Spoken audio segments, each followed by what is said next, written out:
आराधना और प्रबल पुरुषार्थ के द्वारा सिद्धार्थ पद को उपलब्ध कर लिया। उन सभी सिद्ध आत्माओं के चरणों में हमारे परम हितकारी पूज्य दादा गुरुदेव के चरणों में हमारे परम पूज्य गुरुदेव प्रज्ञा पुरुष आचार्य भगवान श्रीमद कांति सागर ईश्वर जी महाराज साहब के चरणों में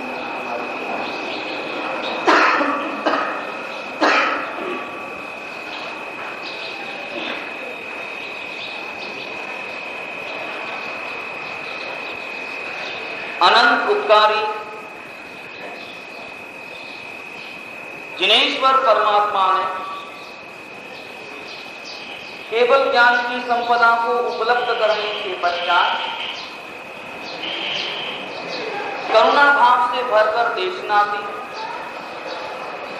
और देशना के द्वारा जगत के समस्त जीव किस प्रकार कल्पनाओं से मुक्त होकर बाह्य संसार की आसक्ति से मुक्त होकर अंतर मन को जान सके, अपने भीतर की दुनिया में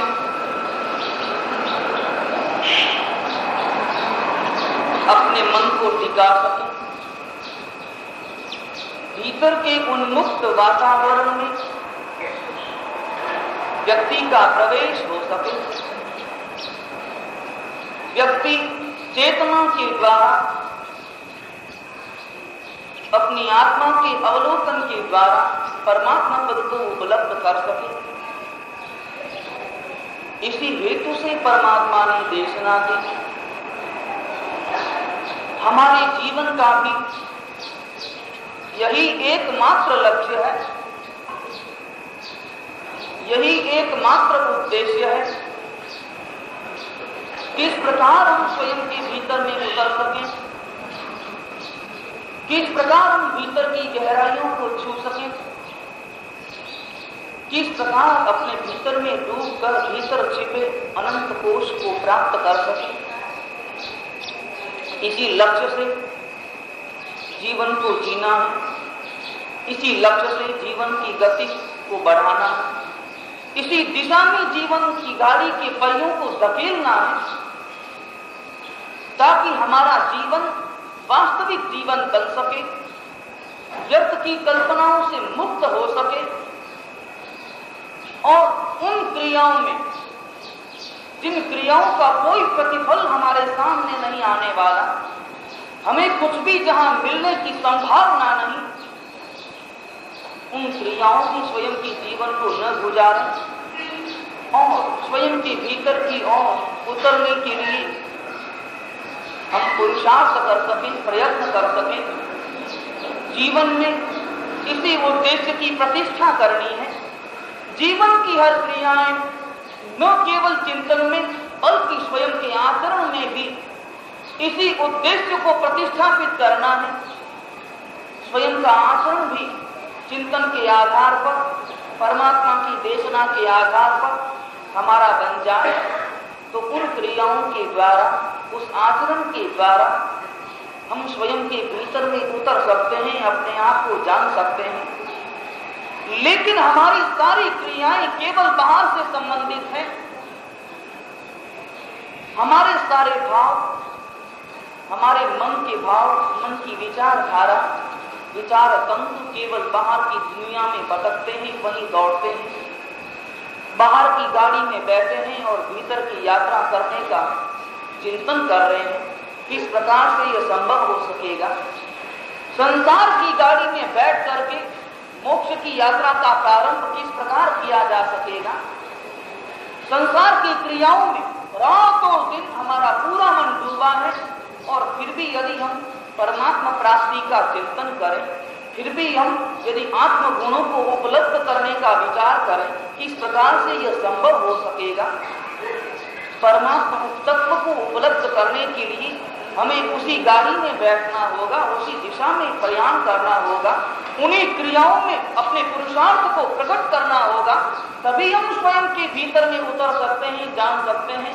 हमारी दशा बड़ी विचित्र है। हम चाहते हैं अपने भीतर को प्राप्त करना, हम चाहते हैं अपने भीतर के अजस्त्र साम्राज्य को उपलब्ध करना, लेकिन गति हमारी अन्य दिशा की ओर बह रही, हमारे कदम अन्य दिशा की ओर चल रहे।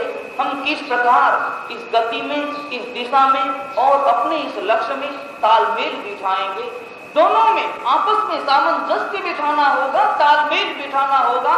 दिशा और लक्ष्य इन दोनों में एक रूपता करनी होगी, तभी हम उस दिशा में अपने कदमों को बढ़ा सकेंगे और बढ़ा करके अपने लक्ष्य को उपलब्ध कर पाएंगे। अभी तक हमारी दिशा परिवर्तित नहीं हुई, लक्ष्य की ओर अभी तक हमने अपने कदम उस ओर नहीं बढ़ाए।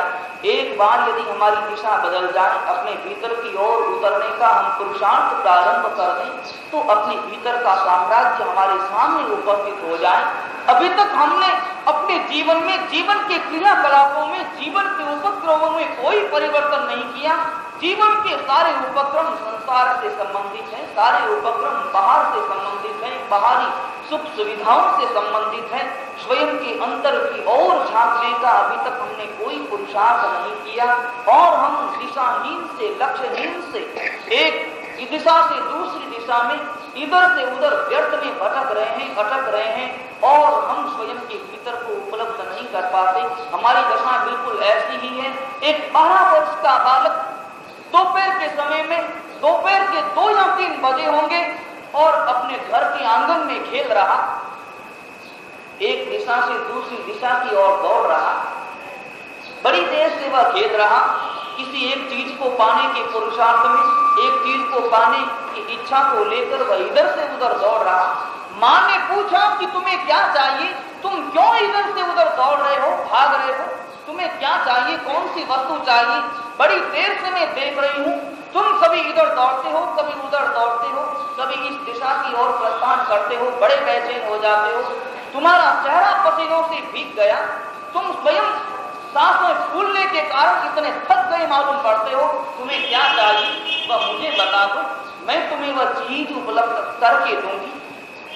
बच्चे ने कहा कि माता जी मुझे और कोई नहीं चाहिए। तो बच्चा 15 वर्ष का था और उसकी चोटी बड़ी बड़ी थी, लंबी थी और दोपहर के 3 बजे उस धूप में, धूप उसके आंगन में पड़ रही, धूप में स्वयं की छाया को आंगन में देख रहा, छाया में स्वयं के प्रतिबिंब को देख रहा और उस स्वयं के प्रतिबिंब में स्वयं की जो छाया आंगन के अंदर पड़ रही, उस स्वयं की छाया में जो चोटी उसे दिखाई दे रही, उसने मां को कहा कि मां मुझे वह चोटी पकड़ ले, मैं चाहता हूं कि वह चोटी मेरे हाथ में आ जाए और इसी को पकड़ने के लिए मैं इधर से उधर दौड़ता हूं, लेकिन वह चोटी मेरे हाथ में नहीं आती।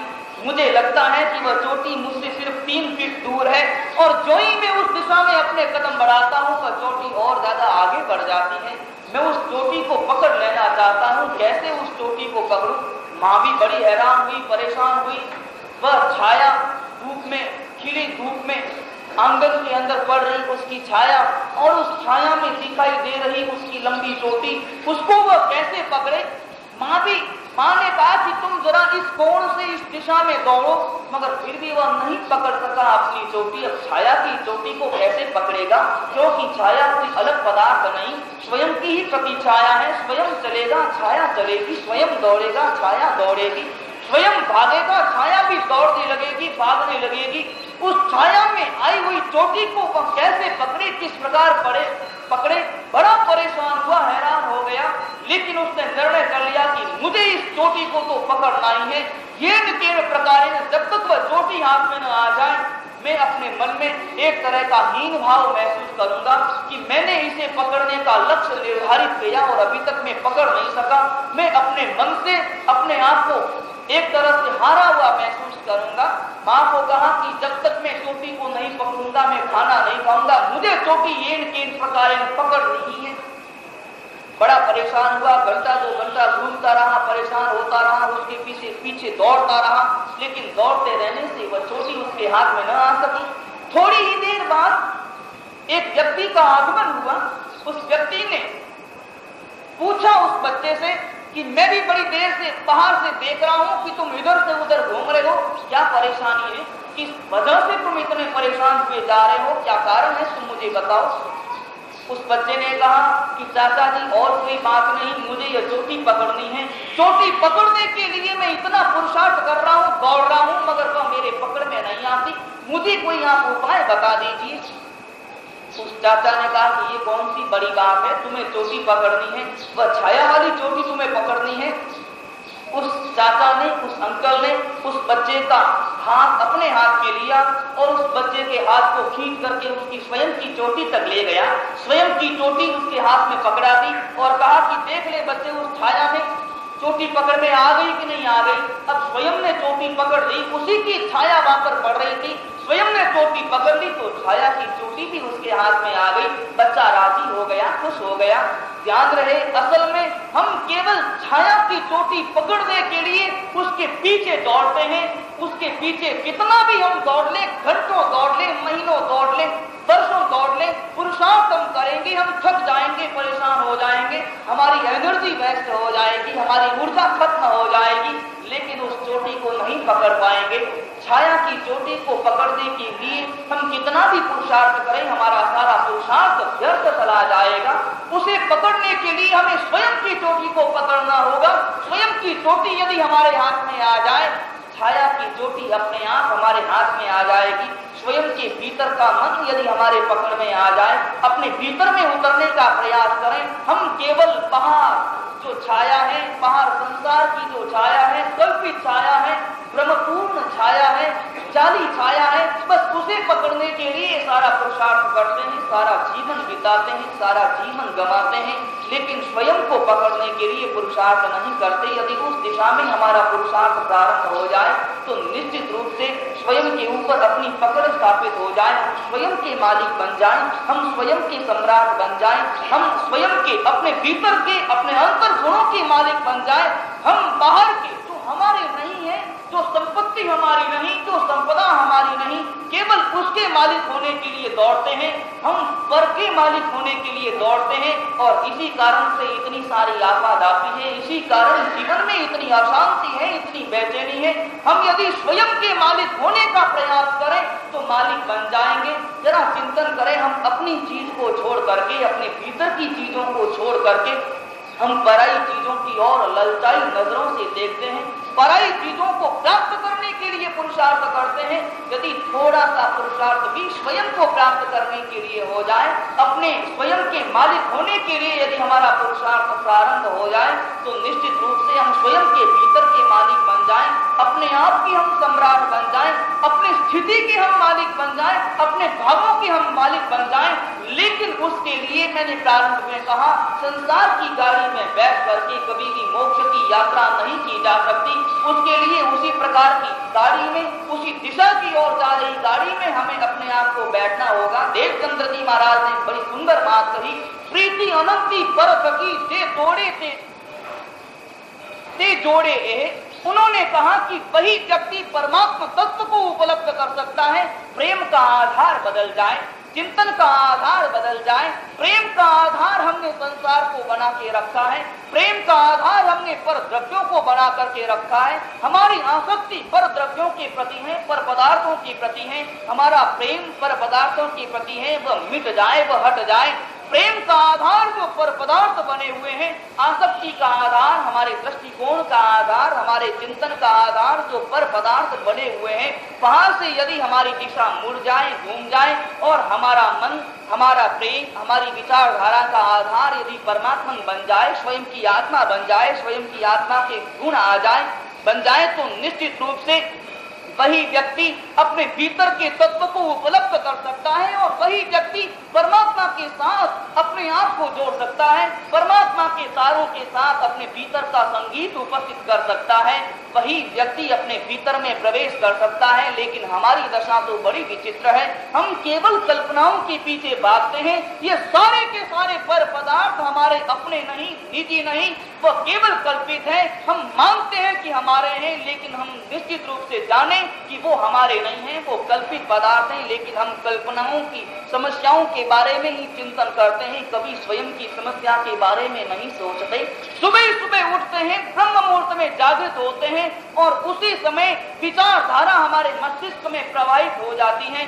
जागते ही, जागने के साथ ही, आंखें खुलने के साथ ही हमारे भीतर में विचार आने उपस्थित हो जाते हैं। जरा उन विचारों का संशोधन करें, कभी उन विचारों के ऊपर जरा नजर डाल करके देखें कि वे हमारे विचार किन समस्याओं के ऊपर आधारित हैं। हम या तो चिंतन ये करते हैं कि आज दिन में हमें क्या क्या करना है, आज दुकान पर बैठ करके क्या क्या करना है, आज किन पार्टियों के साथ में किस प्रकार का व्यवहार करना है, लेन देन करनी है, चेक कहाँ भेजने हैं। इन सारी बातों के विचार हम स्वयं के दिमाग में उपस्थित करते हैं, इन समस्याओं के बारे में चिंतन करते हैं, लेकिन कभी स्वयं की आत्मा के बारे में चिंतन किया कि आत्मा के लेन देन की अवस्था क्या है, आत्मा के भीतर में किस प्रकार की हानि वहां पर चढ़ती चली जा रही, आत्मा के गुणों की हानि हमारी स्वयं की क्रियाओं के द्वारा होती जा रही।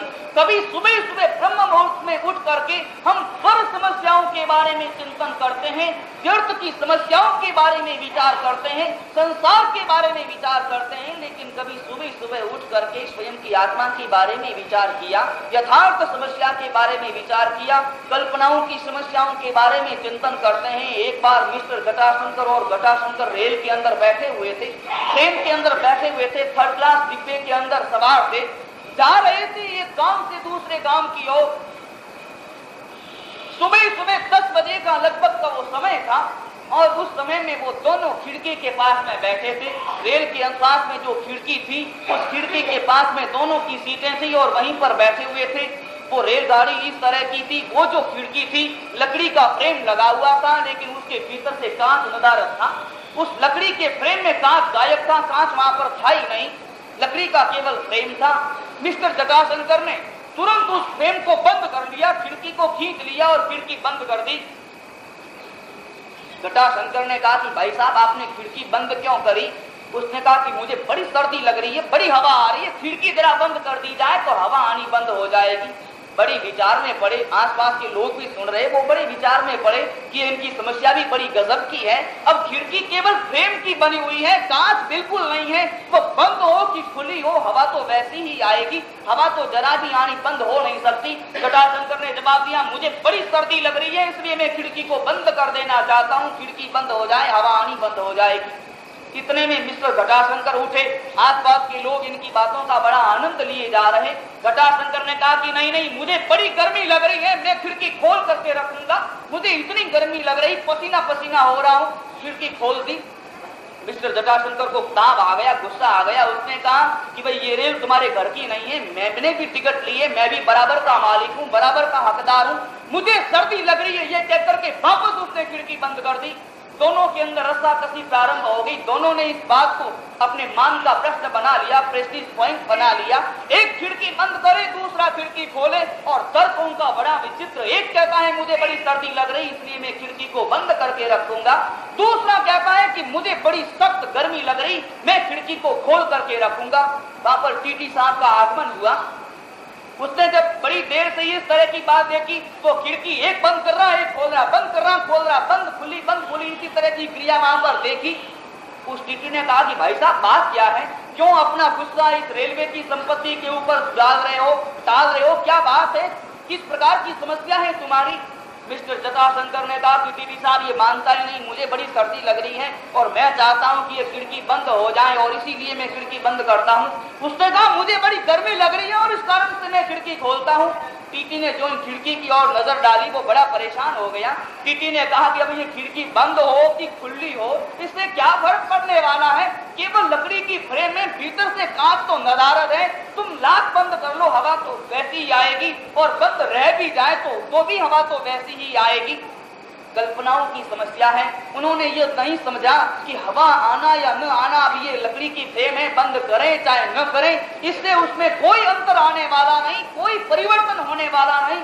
लेकिन उसी चीज को उन्होंने अपने मान और सम्मान का प्रश्न बना लिया, व्यर्थ की समस्या से अपने आप को जोड़ लिया। हमारी सारी समस्याएं इसी तरह की हैं। हम जानते हैं कि कुछ भी इससे होने वाला नहीं, कोई परिवर्तन आने वाला नहीं, मगर फिर भी उन्हीं चीजों के लिए उन्हीं वस्तुओं के लिए, उन्हीं समस्याओं के लिए हम स्वयं के जीवन को खपा देते हैं, गंवा देते हैं, मिटा देते हैं। जरा चिंतन करें, कभी हमने ब्रह्म मुहूर्त में उठ करके यह चिंतन किया कि हमारी स्वयं की दशा किस तरह की है? हम केवल पर समस्याओं के बारे में चिंतन करते हैं, केवल बाहर के संसार के विषय में चिंतन करते हैं। यदि थोड़ा सा समय भी, थोड़ा सा पुरुषार्थ भी यदि हम स्वयं की स्व समस्याओं के ऊपर चिंतन करने में बिता दें, स्वयं की आत्मा के विषय में, आत्मा के गुणों के विषय में जरा सा भी चिंतन कर लें, तो हमारा परिवर्तन हो जाए, हमारे जीवन में बदलाव आ जाए, हमारा जीवन पल भर के अंदर परिवर्तित हो जाए। लेकिन हमारा मन, हमारी विचारधारा, हमारा ध्यान, हमारा जीवन केवल बाहर की ओर रहता है, बाहर की समस्याओं में रहता है। भीतर की समस्याओं के समाधान के लिए हम कोई पुरुषार्थ नहीं करते, कोई प्रयास नहीं करते। और जब तक हम स्वयं के भीतर में नहीं उतरेंगे, तब तक हम स्वयं के मालिक नहीं बन सकते। परमात्मा के साथ में स्वयं को जोड़ना है, परमात्मा के साथ में स्वयं का प्रेम संबंध स्थापित करना है, परमात्मा के साथ में स्वयं का संगीत बजाना है। वहां परमात्मा के साथ हमें अपने तार जोड़ देने हैं। उसकी एकमात्र शर्त है, वो शर्त कुल मिलाकर के इतनी है, प्रीति अनंती पर थकी जे तोड़े से जोड़े ए। अर्थात जो व्यक्ति पर पदार्थों के प्रति हमारी जो आसक्ति है उसे तोड़ देता है, उसे मिटा देता है, पर पदार्थों के प्रति हमारी जो लालसा है बस उसे मिटा दे, निश्चित रूप से हमारे भीतर में परमात्मा तत्व का अभ्युदय हो जाएगा। हमारे भीतर में परमात्मा तत्व का ज्ञान अपने आप भीतर में उपस्थित हो जाएगा। आचार्य हरिभद्र सुरीश्वर जी महाराज इस धर्म विद्यु ग्रंथ के द्वारा ऐसे ही सूत्र दे रहे हैं, ताकि हम जीवन का निर्वाह करते हुए भी किस प्रकार प्रीति अनंती पर थकी, दूसरों के साथ में हमारा जो प्रेम संबंध है, पर पदार्थों के प्रति हमारी जो आसक्ति है, उसे तोड़ सके, उसे मिटा सके, ऐसे वो सूत्र दे रहे हैं। यदि वो सूत्र हम स्वयं के जीवन में धारण कर लें, उतार लें, तो निश्चित रूप से हम स्वयं की संपदा को उपलब्ध कर जाएंगे। यहाँ पर आचार्य भगवंत ने पहला गुण का निर्देशन दिया। आचार्य भगवंत ने यहाँ पर कहा न्याय संपन्न विभव, अर्थात व्यक्ति के पास में जो भी द्रव्य हो, जो धन हो, वो न्याय मूलक हो, क्योंकि सात्विक धन सात्विक जीवन की नींव है। सात्विक धन के ऊपर ही सात्विक जीवन का महल खड़ा होता है। नींव यदि कमजोर हो, नींव के अंदर यदि कंकर पत्थर पड़े हो, नींव के अंदर यदि हमने कमजोरी के ऐसे पदार्थ यदि डाल दिए हो, तो उसके ऊपर का महल कभी भी व्यवस्थित नहीं होगा, वह महल कभी भी स्थायी नहीं बन पाएगा, वह महल कभी भी तूफानों को सहन नहीं कर पाएगा। सात्विक धन सात्विक जीवन की नींव है, और इसी कारण से आचार्य भगवंत ने सबसे पहले नींव की बात की। कोई भी व्यक्ति जब महल बनाना प्रारंभ करेगा, मकान बनाना प्रारंभ करेगा, तो सबसे पहले नींव की खुदाई करेगा। नींव की खुदाई यदि न की जाए, भले वह नींव दिखाई न दे, भले नींव के पत्थर हमें पता न चले, लेकिन फिर भी नींव की सबसे ज्यादा अहमियत है मकान बनाने में, मकान को स्थिर रखने में, मकान की उम्र बढ़ाने में। नींव जितनी मजबूत होगी, मकान भी उतना ही मजबूत होगा। उसी दृष्टिकोण से आचार्य भगवंत ने नींव की बात की। सात्विक धन ऐसी नींव है जिसके ऊपर सात्विक जीवन का महल खड़ा किया जा सकता है। फिर हमारा चिंतन भी उसी प्रकार का बनेगा, हमारा जीवन भी उसी प्रकार का बनेगा। आचार्य भगवंत यहाँ पर दूसरा गुण अब यहाँ पर फरमा रहे, तथा समान कुल शीलादि भी रगोत्र जैर वैवाह्य मन्यत्र बहु विरुद्धेभ्य इति। आचार्य भगवंत ने व्यक्ति संसार में रहता है, संसार में रहकर के व्यक्ति किस प्रकार अपने जीवन का निर्वाह करे, किस प्रकार से कर्तव्यों का निर्वाह करते हुए स्वयं के जीवन को मोक्ष की दिशा में प्रयाण करे, उसी लिए आचार्य भगवंत यहाँ पर सूत्र फरमाते हैं। पहला सूत्र धन के विषय में था, और दूसरा विषय है, दूसरा गुण है उनका विवाह के विषय में। जरा विचार करें कि आचार्य भगवंत तो बिल्कुल संसार की बात कर रहे। विवाह एक तरह का संसार का ही एक तरह का नाटक है, संसार का निर्माण भी उसी के द्वारा होता है। यहाँ पर आचार्य भगवंत गृहस्थ के योग ध्यान रहे, आचार्य भगवंत का लक्ष्य है उस मुनि पद तक पहुंचा देना आत्मा को। आचार्य भगवंत क्रमिक विकास की बात कर रहे।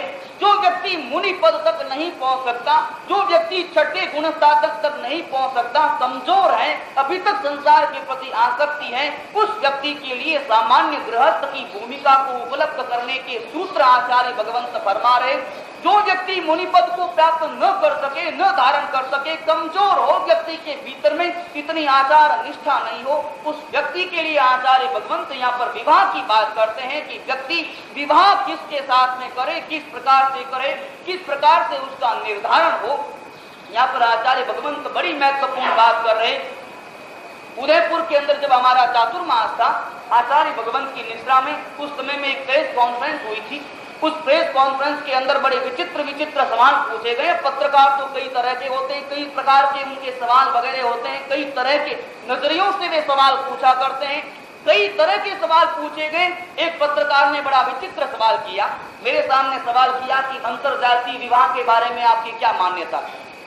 मैंने कहा ये तो बड़ा विचित्र सवाल है, पर भर के लिए मैं स्वयं विचार में पड़ गया, सोच में पड़ गया कि मैं इसका क्या जवाब दूं। अंतरजातीय विवाह के बारे में यदि मैं ये कहता हूं कि अंतरजातीय विवाह होना चाहिए तो ये जरा हमारे समाज के वातावरण के अनुकूल नहीं बैठता, और यदि मैं ये कहता हूं कि विवाह नहीं होना चाहिए तो ये पत्रकार लोग कहेंगे कि महाराज तो बड़े रूढ़िवादी हैं, 15वीं सदी के रहने वाले हैं, ये अपने आप को भगवान महावीर के अनुयायी कहते हैं, जो भगवान महावीर स्वयं जातिवादी नहीं थे, जो स्वयं जातिवाद के घोर विरोधी थे।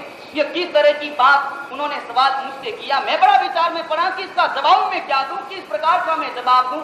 पल भर के लिए मैं विचार में पड़ा, लेकिन बाद में मैंने जवाब दिया। मैंने कहा कि भाई साहब आपने गलत जगह सवाल पूछ लिया, ये स्थान नहीं है, उचित स्थान नहीं है, उचित व्यक्ति के साथ आपने उचित सवाल नहीं पूछा, ये उचित व्यक्ति नहीं है, आपने मुझसे सवाल बिल्कुल गलत स्थान पर पूछ लिया। असल में मेरी मान्यता अंतरजातीय विवाह के बारे में आप यदि जानना चाहते हैं, हम तो इस राय के हैं, हम तो ये कहते हैं कि विवाह करो ही मत। अंतरजातीय क्या, हम तो कहते हैं स्वजातीय ही मत करो, हम तो कहते हैं सब ब्रह्मचारी बने, हमारा तो उपदेश है सब साधु साध्वी बन जाएं, हमारा तो यही निर्णय है, हमारा तो यही उपदेश है। आप तो अंतरजातीय विवाह की बात करते हैं, मैं तो कहता हूं स्वजातीय विवाह ही मत करो, बिल्कुल सब साधु साध्वी बन करके बैठ जाओ, सब स्वयं के आत्मचिंतन के अंदर लग जाएं, यही मेरा तो उपदेश है और यही मेरी मान्यता है।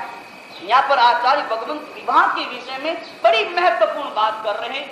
गृहस्थ जीवन का मुख्य आधार व्यक्ति का विवाह है, आपका संबंध है, पति और पत्नी का आपसी व्यवहार है, आपसी संबंध है, और इसी कारण आचार्य भगवंत इस मर्म स्थान की व्याख्या करते हैं। बड़ा महत्वपूर्ण स्थान है। व्यक्ति के जीवन में सबसे ज्यादा महत्वपूर्ण कोई निर्णय होता है जो व्यक्ति के संपूर्ण जीवन को बदल देता है, व्यक्ति के जीवन में आमूल चूल परिवर्तन करा देता है। यह इस तरह का विचार है। यहाँ पर आचार्य भगवंत कहते हैं विवाह किसके साथ किया जाए। आचार्य भगवंत कहते हैं समान कुलशीलादि भी। दो तरह की बात की, एक कुल के ऊपर जोर दिया और दूसरा शील के ऊपर जोर दिया। दोनों बड़े महत्वपूर्ण तथ्य हैं, एक बाहर से संबंधित है और एक भीतर से संबंधित है। दोनों में बड़ा शानदार तालमेल बिठाया।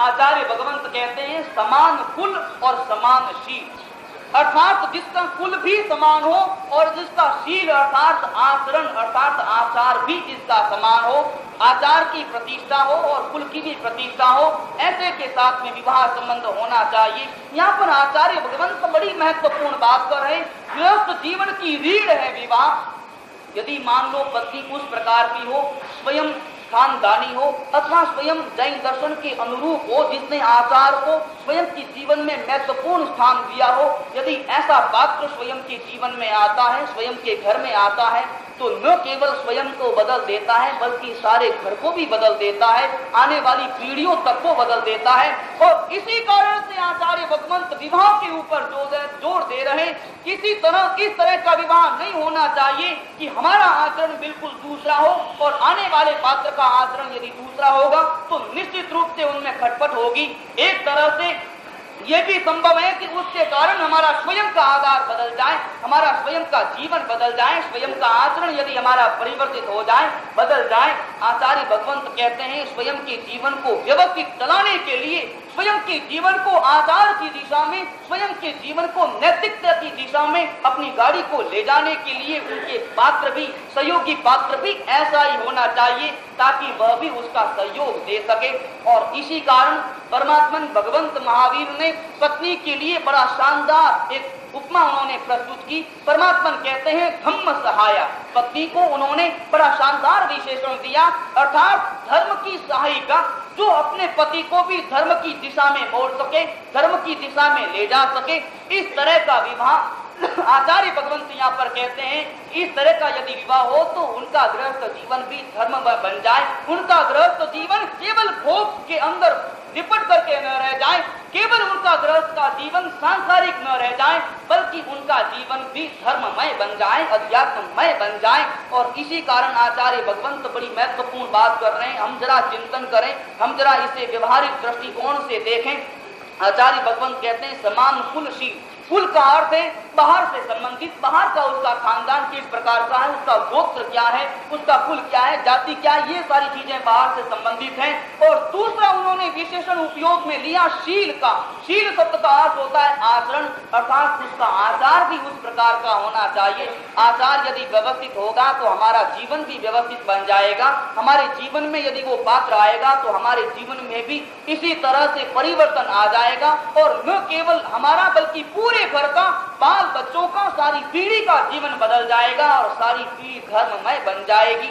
इसी के लिए यहाँ पर आचार्य भगवंत फरमाते हैं हम जरा विचार करें, हम जरा चिंतन करें, हम केवल कुल और शील को नहीं देखते। आचार्य भगवंत कहते हैं कुल और शील को देखो, हम कुल और शील को नहीं देखते, हम इनके स्थान पर दूसरी दो बातों को देखते हैं, हम रूप और धन को देखते हैं। आचार्य भगवंत कुल शील को देखने की बात करते हैं और हम केवल रूप और वैभव को देख करके सारी बातें तय करते हैं। जरा चिंतन करें, केवल रूप को देख करके और केवल यदि वैभव को देख करके यदि हम पात्र का चयन करते हैं, उस पात्र के जो गुण हैं उन गुणों के ऊपर हम जरा भी ख्याल न करें, गुणों के ऊपर हम जरा भी ध्यान न दें, केवल बाहर के रूप रंग को देखते हैं, भीतर में गुण है या नहीं उसको यदि हम नजरअंदाज कर देते हैं तो निश्चित रूप से बाद का जीवन अशांतिमय बन जाता है। और जब घर में अशांति होगी तो निश्चित रूप से हम कहीं पर भी चले जाएं, चाहे उपासना में जाएं, चाहे मंदिर में जाएं, वहां पर भी अशांति ही अशांति होगी। आचार्य भगवंत की दृष्टि बड़ी दूरगामी है।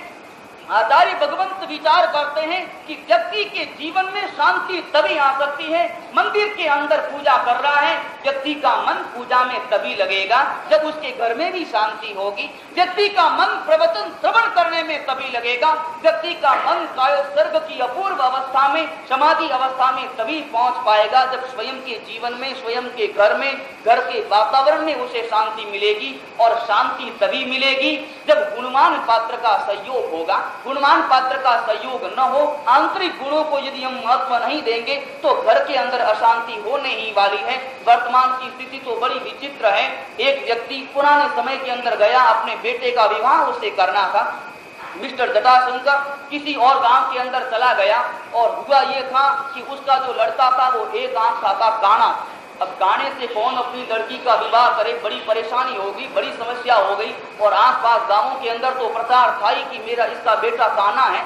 तो वो चला गया पास के गांव में, दूर दराज के गांव में चला गया और वहां जाने के बाद में एक घर पर पहुंचा। वहां जाने के बाद में विवाह वगैरह की बात चलाई, खानदान वगैरह देखा गया। उस व्यक्ति ने कहा कि ठीक है तुम्हारा लड़का हमें मंजूर है, लेकिन हमारी लड़की भी देख लो। उसने विचार किया, जटाशंकर ने विचार किया कि मैं यदि लड़की देखने जाऊंगा, लड़की देखने के लिए मैं यदि कहूंगा तो फिर बाद में ऐसा भी संभव है कि ये फिर मेरा लड़का देखने की बात करे, मेरा लड़का काना है, वो यदि देखेंगे तो बाद में निश्चित रूप से इनकार हो जाएगा। इससे तो यही अच्छा है कि मैं लड़की देखूं ही नहीं, न तो मैं लड़की देखूंगा और न उसे लड़के देखने का कोई उसे प्रयास करना होगा, न उनके मन में यह बात आएगी। कह दिया कि क्या देखना है, यही ठीक है, बिल्कुल ठीक है, आप तो जल्दी से जल्दी शादी का मुहूर्त निकालें। शादी का मुहूर्त निकाला गया, दोनों ओर से बड़ी जल्दबाजी की गई। न तो इन्हें लड़का देखना था और न इन्हें अपनी लड़की दिखानी थी, बड़ी जल्दबाजी की गई।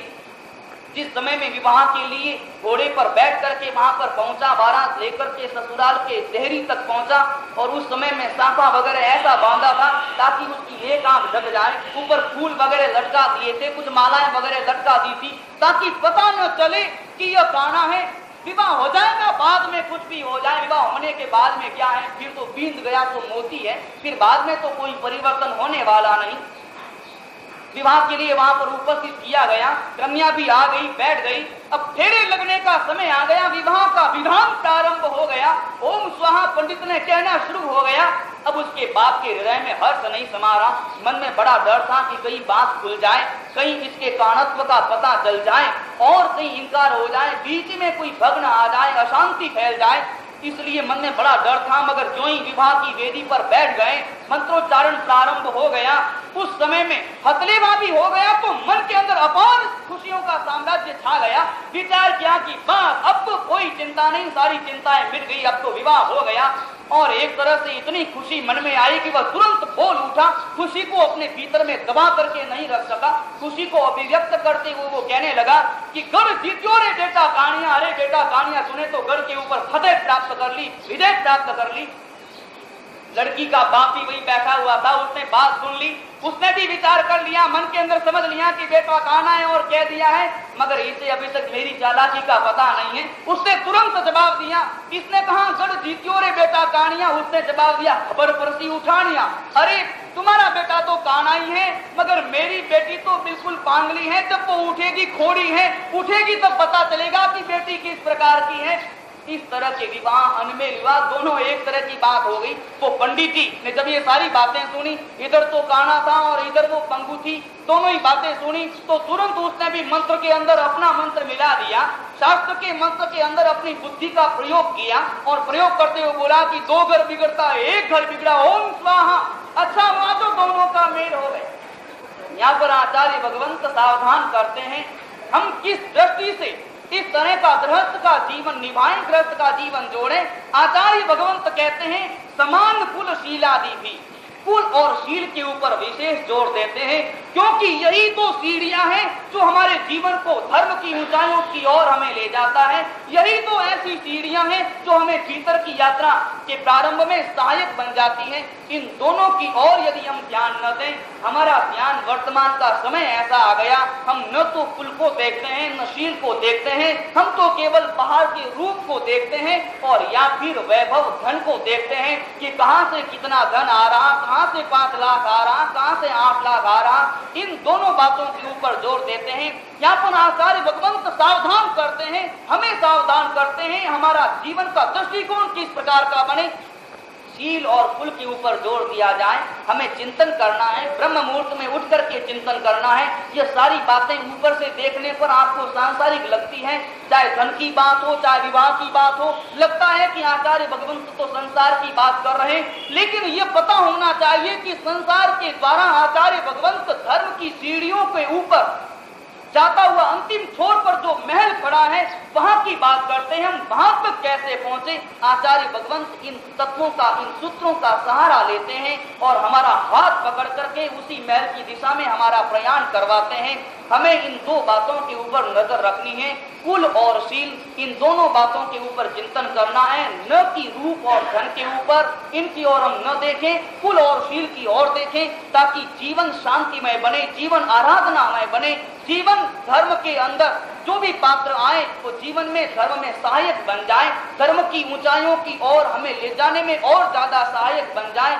इस तरह का उन्नत जीवन बने। और इसी कारण आचार्य भगवंत सामान्य गृहस्थ की भूमिका का दूसरा सूत्र देते हुए कहते हैं समान कुल शीलादि भी, अर्थात कुल समान होना चाहिए और शील अर्थात आचार समान होना चाहिए। आचार परमात्मा के देशना के अनुसार होना चाहिए, परमात्मा की वाणी के द्वारा प्रतिष्ठित होना चाहिए। यदि ऐसे आचारवान प्राणी, आचारवान पात्र यदि घर में आता है तो घर में भी खुशियों के दिए जल जाते हैं और घर में भी शांतिमय धर्म की आराधना का मार्ग प्रशस्त हो जाता है। इस सूत्र की ओर हम ख्याल करें और अपनी डायरी में इन दोनों सूत्रों को नोट करें। आज